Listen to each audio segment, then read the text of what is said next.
Welcome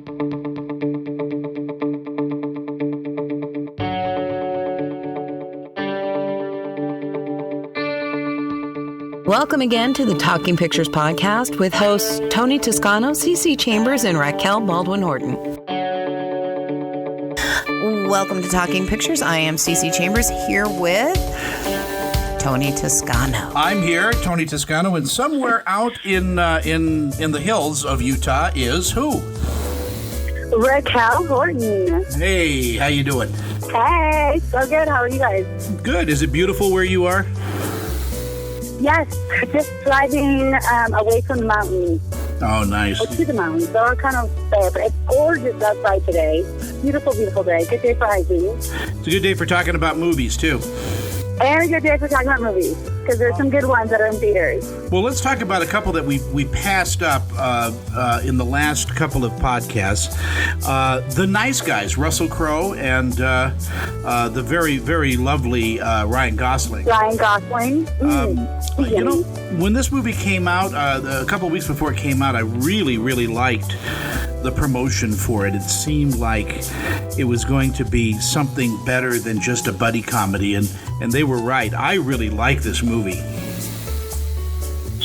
Yeah, I thought the two actors had really good chemistry together, and there's a lot of comedic moments that made the movie have some levels that was really nice, you know, that I really enjoyed. Were you surprised, Raquel, that Ryan Gosling has such good comic timing? No, because I've seen him in so many things. He's so funny. He was funny in, what's the movie about the Big Short? I thought he was so funny in The Big Short. And I've seen him do some really funny roles, so I actually wasn't surprised at all. And going into the movie, I thought of the two actors, I actually personally thought Ryan Gosling was funnier than Russell Crowe. Just as an actor in general going into the movie, I thought of, you know, you think about the Crowe more of a, dramatic actor, you know, Gladiator and all those, like, epic films that he starred in. And I always kind of thought of Ryan Gosling as more of, like, the funny guy. And so I wasn't surprised. I thought he did a great job, and I was happy at how well it turned out. Yeah, I think Russell Crowe did a great job in the movie, though. Mm-hmm. Because we always think of him like Gladiator, and he's an Academy Award winner. You know, he's always playing the tough guy. And here he was kind of just the big, dumb galoot that kind of was, you know, he was in for it for himself. And then Ryan Gosling just wasn't sure about anything that was going on. And I love the chemistry between the two. Yeah, I did. I love this movie. I thought it was great. I haven't seen it. I haven't seen it, but I want it. It's on my to-see list, but usually have a kid in tow when I go to these movies. But I loved the previews that I've seen for it. They were creative. You know, the two of them almost like couples therapy, going to a therapist. Did you guys see those? Yeah, those were great promos, and they were on YouTube. Yeah, I thought they were pretty cool. So what age group would you say this is great for? Well, you know, it's an R-rated film. You know, the language, I don't know. I mean, you know, I have to go with that. I think about 17 and up would really get it. Yeah, I agree. But you're dealing with a movie that's happening in the 1970s, so I think it's more for baby boomers than it is for millennials. Right. Yeah, I definitely think with it taking place in the 70s, I think people, you know, around 30s and older, especially maybe even 40s and older, are going to enjoy this a little bit more just because of all the throwbacks to to that time period. So it's kind of fun to be like, oh my gosh, I remember that, or oh my gosh, I know that song, or oh my, you know, I think it'll take people back in a kind of a fun way if you're 40 plus. Yeah. Cool. Okay, let's pick it up. That sounds good. Okay, that sounds like a great movie. What else did you guys see this week? Well, this week was kind of full of different movies. Of course, last week there was Warcraft, which opened, which I was pleasantly surprised at. I thought it was going to be another dumb, you know, video game to movie type thing. We saw Angry Birds, which I thought was so far out of relevance Right. You know, the people weren't stopped playing that game 3 or 4 years ago. So, you know, having a movie now about it seemed like ridiculous. But Warcraft actually had a great story. It was one of those great fantasy sword and sorcery type films, and it really held my attention. They spent a lot of money on the special effects on this, and as we said on the show when Raquel reported on this movie, it was they made it look like it was a video game. They kind of toned down the special effects so that it would be more familiar to gamers. No, that's pretty interesting and a great thing that they did. I kind of noticed that too on some of the previews. And I think a lot of the audience on Geek Factor Radio is going to enjoy that movie too. Raquel, what did you think of it? Yeah, so I kind of agree with Tony on both of those counts. Angry Birds, agree. I feel like it's too. The movie should have come out when the video game was hot. I think it was really that funny, to be honest with you. I felt like when I saw the trailer and the previews for it, I guess like sometimes the trailer can give you a sense of how good or bad a movie is going to be. And I felt like the trailer on Angry Birds was about as good as it got. and so I had to agree with him on that. It was okay. And then Warcraft, I agree. You know, I don't play the game, and I thought, it's going to be kind of a game geared for 13-year-old boys, right, that love the video game, that are totally into this. And I was pleasantly surprised that it kept my attention as well. You know. So did it have a good storyline? Did it have? Yeah, I felt like it had a good storyline. It was adventurous. It was, it wasn't a tearjerker by any means, but it's still definitely fun to watch, even though I'm not a 13-year-old boy. Yeah, now, speaking of tearjerkers, the tearjerker that we missed, in our little hiatus that we had, was Me Before You. This, of course, Sam Claflin and. Yep. Emilia Clarke. Emilia Clarke from Game of Thrones. What did you think of it, Raquel? I didn't love it as much as The Notebook, but I loved it. Definitely better. I'm not one that actually cries. There's probably very few movies that I've actually cried in, and it didn't get me full tear, but I loved it. I thought it was great. I thought it was very touching, and the relationship evolved. I think the trailer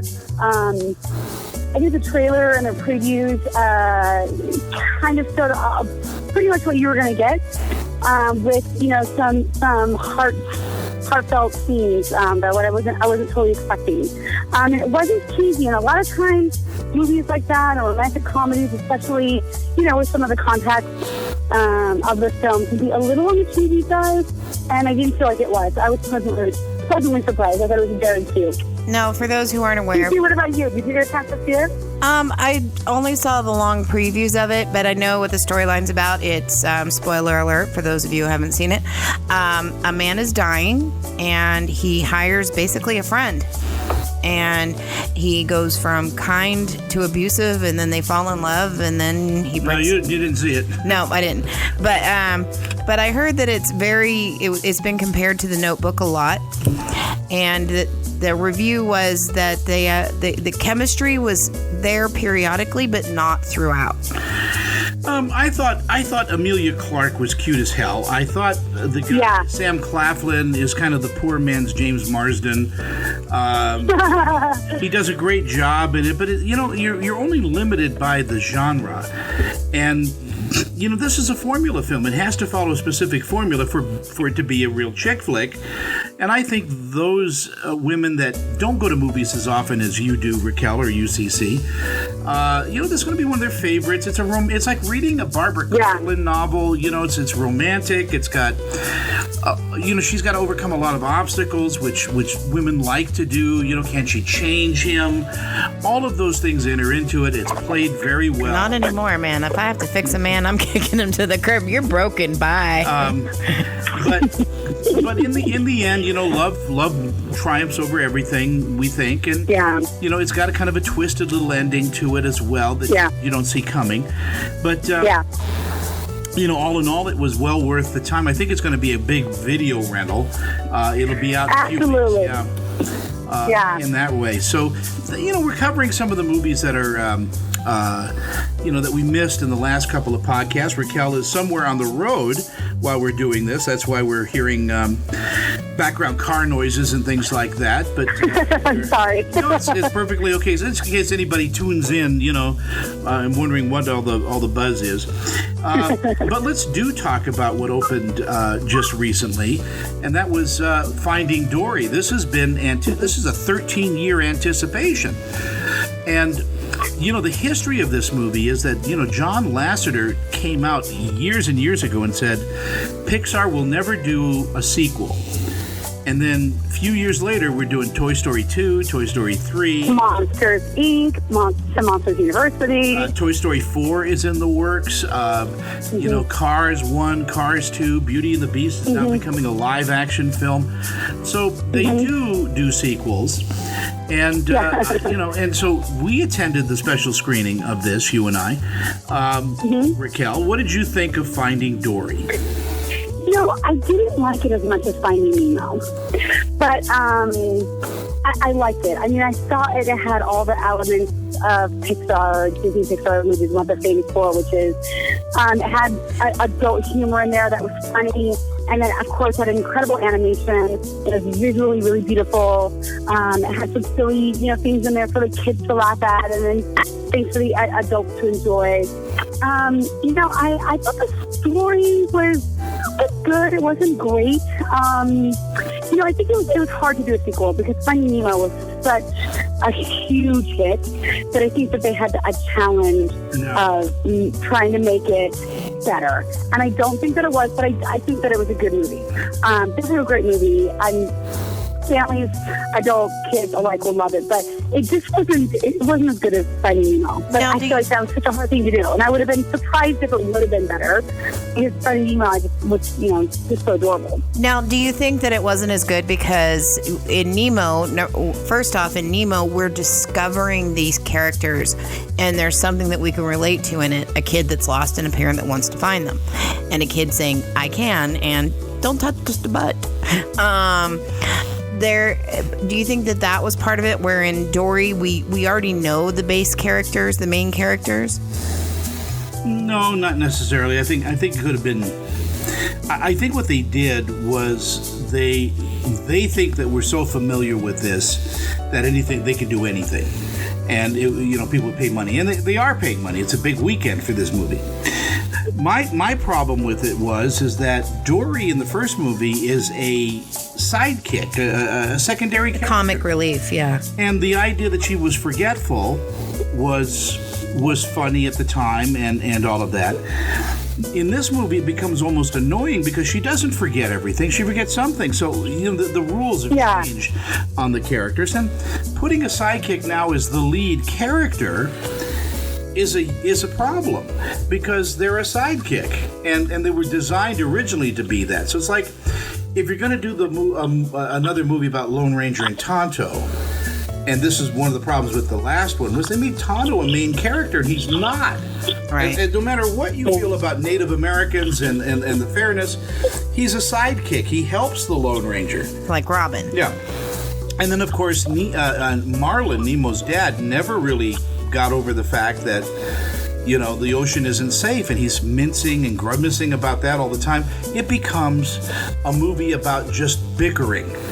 And remember that the original Finding Nemo, it took them the whole movie to get to Australia. Mm-hmm. Literally, they were meeting people along the way, and Marlin was realizing that the ocean isn't so deadly, and he was coming to realize that it's not necessarily a place where you could really get hurt. I mean, you can, obviously, but in this movie, and did you figure this out too, Raquel? I mean, from the time they said we have to go to California to the time they got to California was about 8 minutes.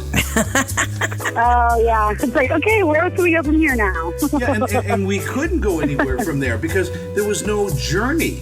And every time that they stopped to do something, it was the same scene. It was Dory going, do you know my parents? Do you know my parents? And then she remembers other things, so it's not a consistent movie. and that's why I gave it a grade of a C, which is really a failing for Pixar. Wow. Yeah, it is. Pixar needs to Pixars are be. usually A's. I am so glad I didn't invite Jeff Costelia here for this one. Well, why? I will say, though, one of my favorite characters in the movie was the little Dory, like the young Dory. Oh, my gosh, that voice Everybody said it was was the cute. cutest voice I think I've ever heard in a movie in a voiceover in my entire lifetime.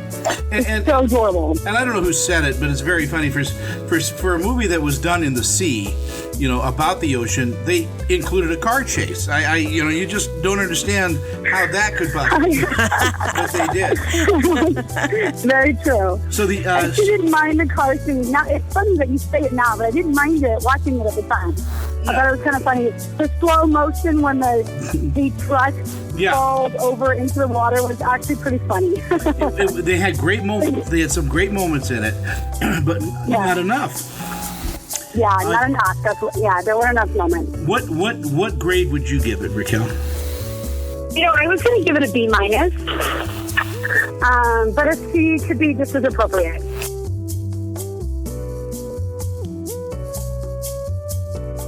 Spreading the word about your business, service, or products just got a whole lot easier with our advertising packages to fit everyone's budget. Click today to see how easy it is to advertise on TV. Talking Pictures, it's a great way to spread the word.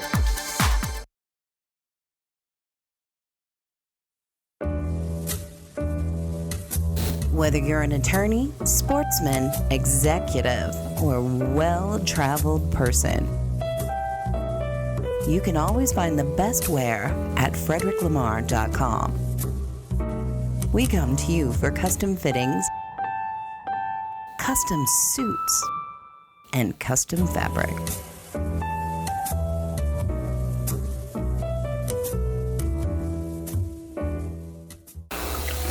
Okay. And then moving on, we had opening this weekend Central Intelligence, which I had to go see Thursday night. I thought that was so freaking funny. And what, Raquel? No, go ahead. I was going to say, I'm glad. I actually have not had a chance to see this one yet. But I'm glad. I love Dwayne Rock. Tell me guys how much I love him. I know you do. And then I saw Kevin Hart live doing stand-up once. And, it's funny because it's stand-up I didn't actually totally love, although I do just love Kevin Hart in general. And just when he opens his mouth, I feel like he makes me laugh. Kind of like Chris Tucker used to do, just the sound of his voice makes me laugh. And so I was looking forward to this one. So I'm excited to hear that you like this, Casey. What did you like about it? I asked my son, I said, what do you want to see? Do you want to see Dory or Central Intelligence? And he goes, Central Intelligence, not even looking up from his Xbox. And he's like, yeah, because I totally want Kevin Hart as a stepdad and Dwayne "The Rock" Johnson as my uncle, because, I can get jokes from Kevin. And I'm looking at him and he's like, uh-huh. So we went to see it. It is so funny. And Dwayne Johnson, he to me, it's like, yeah, he's played characters like the Tooth Fairy and things like that, but he's still him in these roles. In this, he was not him. No, in fact, that's what I said in my official review. Was one of the delights about this movie was the fact that, believe it or not, The Rock, Dwayne Johnson, was the comic foil in this. He was the goofy sidekick who idolized the Kevin Hart character from high school. It's really got a lot about bullying in it and overcoming things, and it's got some great messages as well. But it's a funny movie, but funny in that kind of frat house, I don't give a damn kind of way that. They just let loose, and you could tell they were having fun doing the filming of this, and the gag reels must be incredible from this, because I don't know how you could keep a straight face with Kevin Hart. I really don't. He is just hilarious. I can imagine what he was telling The Rock with the unicorn rainbow T-shirt. And one of the things I loved about this movie is you kept expecting him to switch, to flip this switch, and become The Rock again. The tough guy, kind of like he played in Get Smart. and he's done comedies, but he's never been Funny. the funny comic in the role. That's always been the other guy. And that's one of the nice things about this movie that is different from other movies is that he doesn't change. You keep expecting that switch, and it doesn't happen. He's very wide-eyed and just, and the fact that he lost, 300 pounds and, the character did, and he's, spent every day of his life for the last 30 years in a gym. It just doesn't mean anything because he's just the same guy. Yeah, I just did one thing different. Yeah, what's that? Spent 6 hours in the gym every day for the last 26 years. It's one of those movies that I don't think it's everybody's cup of tea, but I think people will find it. I think it's going to do great on Blu-ray and DVD when it gets released. Absolutely. Yeah. So summer is here, Raquel. I know you're out there enjoying the heat and the fun. Yes. Are you looking forward to anything coming in in the next couple of weeks? That's a good question. Let's see. I'm looking forward. Let's see what's coming out that I'm looking forward to. I'm actually looking forward to Free State of Jones. Yeah, that's Matthew McConaughey and Kerry Russell in that. Yeah, so I'm looking forward to that for, a really great drama. As far as kind of fun, Disney's got a few more movies coming out that I'm looking forward to. They've got Pete's Dragon that I'm looking forward to. I love Disney Pixar movies and Disney movies and family movies. I love action films and thrillers. I love, espionage and trying to figure out who did it and mystery movies. But then I also love kind of family movies and Disney movies. So I'm looking forward to Pete's Dragon. Okay. Well, let's talk about. What about you? Well, let's talk about Free State of Jones because we're starting to see those commercials coming. Of course, this takes place in the Civil War, based on a true story of a poor dirt farmer who, he lives in the South, but he's siding with the North. He goes against the Union Army and starts to help slaves escape. And you mean the Confederate Army? I'm sorry, the Confederate Army. Yeah, he goes against his own brethren. And again, this was based on a true story, as I said. And Matthew McConaughey looks like this role was just perfect for him. I mean, physically, he looks like a poor dirt farmer.